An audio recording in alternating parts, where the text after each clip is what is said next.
So today we are going to make homemade goldfish. I'm going to go ahead and post the recipe at the end of this video. But in the meantime, I'm just going to go ahead and do this all through speed up. I'm not going to do much talking. That way we can just get right into the recipe. But just the basics of what you need is, I'm doing a double batch. So the ingredients that I show you is going to be just a single batch, but I'm doing a double. So you need a block of cheddar cheese, you need unsalted butter, you need garlic powder, and onion powder, and salt. So yeah, let's just get to it.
So the reason I'm doing it separately is just because I didn't want to overload my food processor. You don't want to fill it past the full line or the limit sign.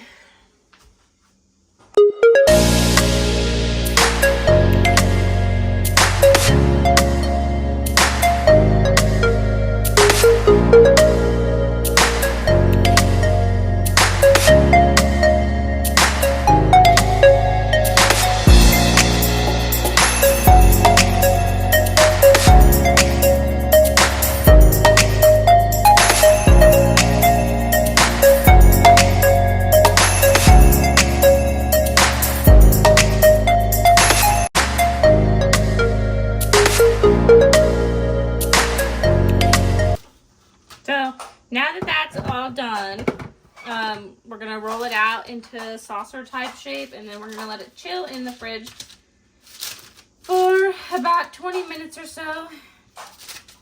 And then we'll be able to make our goldfish. Except for, problem is mine's not going to be shaped like goldfish because I don't have a goldfish shaped cookie cutter thing or anything.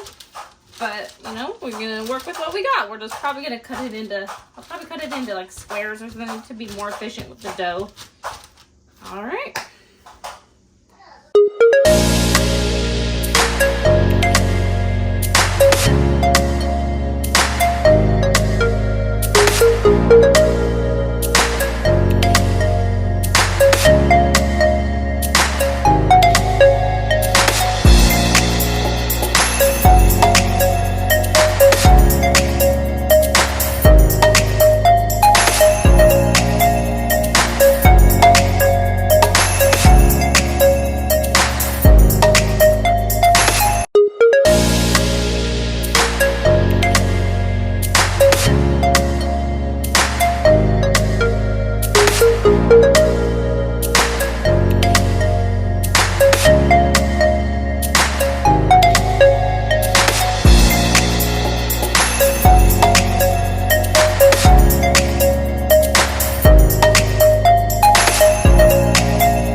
Okay, so this is the finished product. Obviously I didn't make goldfish shaped stuff.